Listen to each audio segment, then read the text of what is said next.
नमस्कार, जय Hind. All exam guide गुरु के यूट्यूब चैनल पर मैं सुजीत पांडे आप सभी का बहुत बहुत स्वागत करता हूं।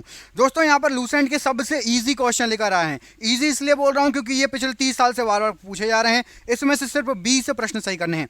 स्पीड में ये वीडियो रहेगा, बहुत अच्छा वीडियो रहेगा। आपसे उम्मीद है वीडियो को लाइक करोगे। क्वेश्चन बिल्कुल सिलेक्टेड चुनिंदा है, 30 साल से आ रहे हैं, आगे भी आएंगे। यदि आपने 20 प्रश्न सही कर दिए मतलब आपकी पढ़ाई बिल्कुल अच्छी है। जो क्वेश्चन बार बार रिपीट हो रहे हैं आपने उनको याद कर लिया है, लूसेंट रट के बैठे हो। करें वीडियो को स्टार्ट बिना देर किए हुए। सबसे पहला क्वेश्चन, सबसे इजी क्वेश्चन, मनुष्यों ने सर्वप्रथम किस धातु का प्रयोग किया था? तो मनुष्यों के द्वारा सबसे पहले तांबे का प्रयोग किया गया था। यहां पर आपका ऑप्शन नंबर सी तांबा प्रश्न के लिए राइट आंसर हो जाएगा। बढ़ते हैं अगले क्वेश्चन की तरफ। ये रहा आपका अगला क्वेश्चन। ध्रुवीय क्षेत्रों में चलने वाली बर्फ की आंधी को क्या कहा जाता है? तो ध्रुवीय क्षेत्र में जो बर्फ की आंधी चलती है उसको कहा जाता है, आपका राइट आंसर क्या हो जाएगा? ब्लिजर्ट। ऑप्शन नंबर यहां पर भी ब्लिजर्ट या ब्लिजर्ट प्रश्न के लिए बिल्कुल सही आंसर हो जाएगा। बढ़ते हैं अगले क्वेश्चन की तरफ। तंजौर के बृहदेश्वर मंदिर को किसने बनवाया? तो तंजौर का जो बृहदेश्वर मंदिर है उसका निर्माण कराया था राज राजा प्रथम ने। ऑप्शन नंबर यहां पर भी राज राजा प्रथम प्रश्न के लिए बिल्कुल सही आंसर हो जाएगा। अगला क्वेश्चन देखिए, ग्रेशम का नियम किससे संबंधित है?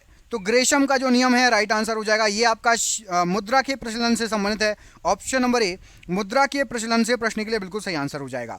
भारतीय पुनर्जागरण का जनक किसे कहा जाता है? तो भारतीय पुनर्जागरण का जनक कहा जाता है राजा राम मोहन राय जी को। ऑप्शन नंबर सी राजा राम मोहन राय जी प्रश्न के लिए बिल्कुल सही आंसर हो जाएगा। रक्तचाप को मापने का यंत्र इनमें से क्या है? तो रक्तचाप को मापने के लिए स्फिग्नो मैनोमीटर का यूज किया जाता है। तो स्फिग्नो मैनोमीटर ऑप्शन नंबर यहां पर भी प्रश्न के लिए बिल्कुल सही आंसर हो जाएगा। अगला क्वेश्चन देखिए, रूसी क्रांति का जनक इनमें से किसे कहा जाता है? तो रूसी क्रांति के जनक कहा जाता है निकोलाई लेनिन को। ऑप्शन नंबर यहां पर डी निकोलाई लेनिन बिल्कुल सही आंसर हो जाएगा। भारत का सबसे बड़ा तारामंडल कहां अवस्थित है? तो भारत का सबसे बड़ा तारामंडल कलकत्ता या कोलकाता में अवस्थित है। ऑप्शन नंबर भी कलकत्ता या कोलकाता राइट आंसर है। इंटीग्रल कोच फैक्ट्री पेरम्बूर किस राज्य में स्थित है? तो इंटीग्रल कोच फैक्ट्री आपकी पेरम्बूर ये तमिलनाडु में स्थित है। ऑप्शन नंबर सी तमिलनाडु प्रश्न के लिए बिल्कुल सही आंसर हो जाएगा। मालप्रभा परियोजना का संबंध किस राज्य से है? तो मालप्रभा परियोजना ये आपकी संबंधित है, राइट आंसर हो जाएगा कर्नाटक से। ऑप्शन नंबर यहां पर भी कर्नाटका या कर्नाटक प्रश्न के लिए बिल्कुल सही आंसर हो जाए। किसी स्थान पर उच्च ज्वार भाटाओं में कितने समय का अंतराल होता है? तो उच्च ज्वार भाटाओं के अंदर आपका 12 घंटा 26 मिनट का अंतराल होता है। ऑप्शन नंबर सी 12 घंटा 26 मिनट प्रश्न के लिए बिल्कुल सही आंसर हो जाएगा। बढ़ते हैं अगले क्वेश्चन की तरफ। अगले क्वेश्चन में आपसे क्या पूछा गया है? नागालैंड को भारतीय राज्य में कब सम्मिलित किया गया था? तो नागालैंड को भारतीय राज्य में 1963 में मिला लिया गया था। ऑप्शन नंबर सी 1963 प्रश्न के लिए बिल्कुल सही आंसर है। शिवाजी के राजनीतिक गुरु का नाम क्या था? तो शिवाजी के राजनीतिक गुरु थे Dadoji Kondadev ji. Option number B राजनीतिक गुरु की बात हो रही है, Dadoji Kondadev option number B right answer है। प्रांतीय संविधान समिति का अध्यक्ष किसे बनाया गया था? तो प्रांतीय संविधान समिति का अध्यक्ष वल्लभ भाई पटेल जी को बनाया गया था। ऑप्शन नंबर डी वल्लभ भाई पटेल जी राइट आंसर है। एशियन ड्रामा नामक पुस्तक के लेखक कौन है? तो एशियन ड्रामा ये जो पुस्तक लिखी है गुरनार मिर्डल ने लिखी है। ऑप्शन नंबर यहाँ पर ए गुरनार मिल्डर, यहाँ पर टाइपिंग मिस्टेक है, सही कर लेना, गुरनार मिल्डर राइट आंसर है। ऑस्ट्रेलिया की राजधानी क्या है? तो ऑस्ट्रेलिया की राजधानी आपकी Canberra. Option number B Canberra Australia की राजधानी है। अगला क्वेश्चन देखिए, सुभाष चंद्र बोस के गुरु का नाम क्या था? तो सुभाष चंद्र बोस जी के गुरु का नाम था चित्तरंजन दास। ऑप्शन नंबर सी चित्तरंजन दास जी राइट आंसर है। कांची के कैलाश मंदिर का निर्माण किस शासक के द्वारा करवाया गया था? तो कांची के कैलाश मंदिर का निर्माण नरसिंह वर्मन द्वितीय के द्वारा कराया गया था। ऑप्शन नंबर यहाँ पर ए नरसिंह वर्मन द्वितीय कांची के कैलाश मंदिर का निर्माण कराया गया था इनके द्वारा। उगते हुए सूर्य का देश किसे कहा जाता है? तो उगते हुए सूर्य का देश राइट आंसर हो जाएगा, जापान को कहा जाता है। ऑप्शन नंबर सी जापान को उगते हुए सूर्य का देश कहा जाता है। क्षेत्रफल की दृष्टि से सबसे बड़ा राज्य कौन सा है? तो क्षेत्रफल के हिसाब से सबसे बड़ा राज्य भारत का है Rajasthan. Option number A Rajasthan right answer हो जाएगा। भारत का सबसे ऊंचा बांध इनमें से कौन सा है? जो ऑप्शन में दिए गए हैं उसके अनुसार राइट आंसर हो जाएगा आपका टिहरी बांध। ऑप्शन नंबर सी भारत का सबसे ऊंचा बांध टिहरी बांध। विश्व का सबसे बड़ा द्वीप समूह कौन सा है? तो विश्व का सबसे बड़ा द्वीप समूह है आपका इंडोनेशिया द्वीप समूह। ऑप्शन नंबर यहाँ पर डी इंडोनेशिया द्वीप समूह राइट आंसर है। भारत में सर्वाधिक वर्षा किस स्थान पर होती है? तो भारत के अंदर सर्वाधिक वर्षा मासनराम में होती है। ऑप्शन नंबर डी मासनराम प्रश्न के लिए बिल्कुल सही आंसर है। भारत में सबसे कम वर्षा किस में होती है? तो सबसे कम वर्षा होती है आपकी लेह में। लेह को बर्फीला मरुस्थल भी कहा जाता है। सबसे कम वर्षा लेह में होती है। Option number A right answer है। जनसंख्या की दृष्टि से सबसे बड़ा राज्य कौन सा है? तो जनसंख्या की दृष्टि से सबसे बड़ा राज्य आपका उत्तर प्रदेश। क्षेत्रफल के हिसाब से राजस्थान, जनसंख्या के हिसाब से उत्तर प्रदेश। कमेंट करके बताइए क्षेत्रफल के हिसाब से सबसे छोटा राज्य कौन सा है? भारत का सबसे छोटा राज्य क्षेत्रफल के हिसाब से कौन सा है? कमेंट बॉक्स में कमेंट करके बताइए, ठीक है। चलो अगला क्वेश्चन देखो, भारत की सबसे लंबी नदी कौन सी है? तो भारत में ही बहने वाली गंगा सबसे लंबी नदी है। ऑप्शन नंबर, जिसका उद्गम स्थान भारत में है, गंगा। ऑप्शन नंबर यहाँ पर राइट आंसर है। भारतीय अंतरिक्ष कार्यक्रम के जनक किसे का माना जाता है? तो भारतीय अंतरिक्ष कार्यक्रम के जनक राइट आंसर हो जाएगा डॉक्टर विक्रम साराभाई जी को माना जाता है। Option number B, Vikram Sarabhai right answer हो जाएगा। इनमें से किसको मिसाइल मैन कहा जाता है? कमेंट करके बताइए। यहाँ पर आपको 4 ऑप्शन दिए गए हैं, 4 ऑप्शन में मिसाइल मैन किसको कहा जाता है? कमेंट बॉक्स में कमेंट करके बताइए। वास्को डी गामा किस देश का निवासी था? तो वास्को डी गामा आपका पुर्तगाली था, पोर्चुगीज। ऑप्शन नंबर सी, पुर्तगाल राइट आंसर हो जाएगा प्रश्न के लिए। गौतम बुद्ध का जन्म कब हुआ था? तो गौतम बुद्ध जी का जन्म आपका 563 ईसा पूर्व में हुआ था। ऑप्शन नंबर सी, 563 ईसा पूर्व राइट आंसर है। भारत का प्रथम मिसाइल कौन सी है? तो सबसे पहली मिसाइल बनी थी पृथ्वी। भारत की पहली मिसाइल का नाम है पृथ्वी। ऑप्शन नंबर डी यहाँ पर राइट आंसर है।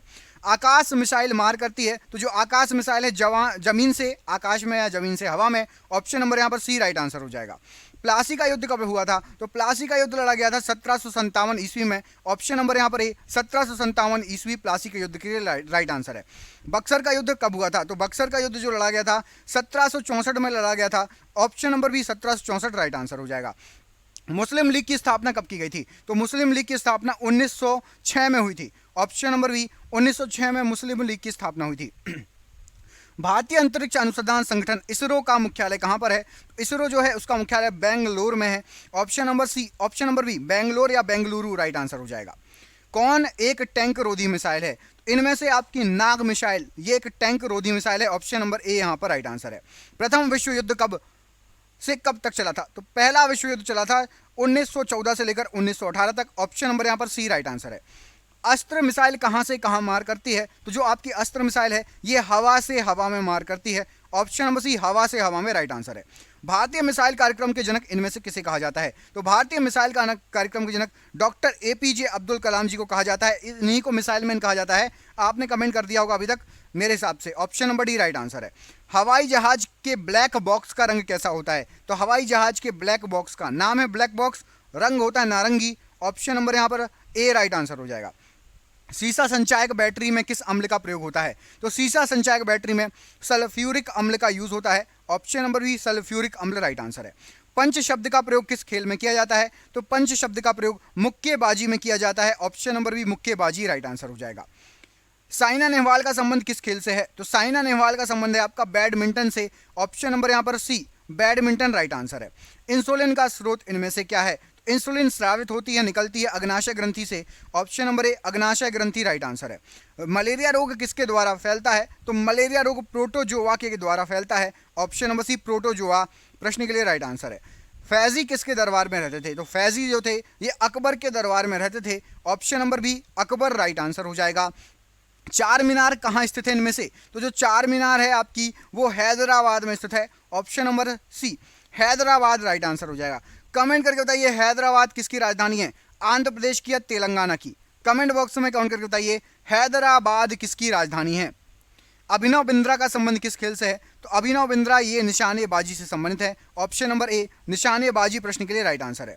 लोहा का शुद्धतम रूप इनमें से कौन सा होता है? तो लोहा का शुद्धतम रूप होता है आपका पिटवा लोहा। ऑप्शन नंबर बी, पिटवा लोहा राइट आंसर हो जाएगा। मलेरिया रोग शरीर के किस अंग को प्रभावित करता है? तो मलेरिया रोग तिल्ली को प्रभावित करता है। ऑप्शन नंबर डी, तिल्ली राइट आंसर हो जाएगा मलेरिया रोग के लिए। रग्बी फुटबॉल के प्रत्येक पक्ष में कितने खिलाड़ी होते हैं? तो रग्बी फुटबॉल में आपके प्रत्येक पक्ष में 15 खिलाड़ी होते हैं। ऑप्शन नंबर सी, 15 खिलाड़ी राइट आंसर है। नाव दौड़ किस राज्य का लोकप्रिय खेल है? तो नाव दौड़ होती है आपकी केरल में। ऑप्शन नंबर यहाँ पर डी, केरल प्रश्न के लिए बिल्कुल सही आंसर हो जाएगा। मृक्षकटिगम नाटक के लेखक कौन है? तो मृक्षकटिगम नाटक के लेखक हैं आपके शूद्रक। ऑप्शन नंबर यहाँ पर बी, शूद्रक प्रश्न के लिए बिल्कुल सही आंसर हो जाएगा। महावीर किस राजघराने में पैदा हुए थे? तो महावीर जी ये क्षत्रिय कुल में पैदा हुए थे, क्षत्रिय राजघराने में। Option number A right answer हो जाएगा। गुरु गोविंद सिंह जी का जन्म कहाँ पर हुआ था? तो गुरु गोविंद सिंह जी का जन्म पटना साहिब में हुआ था। ऑप्शन नंबर सी, पटना प्रश्न के लिए राइट आंसर है। थॉमस कप का संबंध किस खेल से है? तो थॉमस बैडमिंटन, ऑप्शन नंबर यहाँ पर भी बैडमिंटन राइट आंसर हो जाएगा। और ये आज का आखिरी क्वेश्चन, बास्केटबॉल के प्रत्येक पक्ष में कितने खिलाड़ी होते हैं? तो बास्केटबॉल के प्रत्येक पक्ष में 5 खिलाड़ी होते हैं। ऑप्शन नंबर सी 5 खिलाड़ी राइट आंसर हो जाएगा। आपके लिए सरप्राइज क्वेश्चन है, इके बना क्या कहलाता है? आपको इस प्रश्न का आंसर कमेंट बॉक्स में कमेंट करके बताना है। इके बना क्या है? आपको मैं 2 ऑप्शन दे रहा हूं, ऑप्शन नंबर सी और ऑप्शन नंबर डी में से एक सही है। क्या हो जाएगा राइट आंसर? वीडियो अच्छा लगा हो तो भाई आपको दिल से एक भी क्वेश्चन अच्छा लगा हो, पूरा वीडियो देखा हो, तो कम से कम 2 दोस्तों को भेजना। हमारी मेहनत के लिए कम से कम शेयर कर दो। व्हाट्सएप पे कम से कम 2-3 ग्रुप में शेयर कर दो प्लीज़। आपको ऐसे ही वीडियो मैं लाता रहूंगा। चैनल पर नए हैं, चैनल को सब्सक्राइब कर लेना, वीडियो कर देना लाइक। आप सभी का बहुत बहुत धन्यवाद दोस्तों। इस क्वेश्चन का आंसर दो और वीडियो ज़रूर शेयर कर देना। उम्मीद करता हूँ ज़रूर शेयर करोगे। बहुत बहुत धन्यवाद। जय हिंद, जय भारत।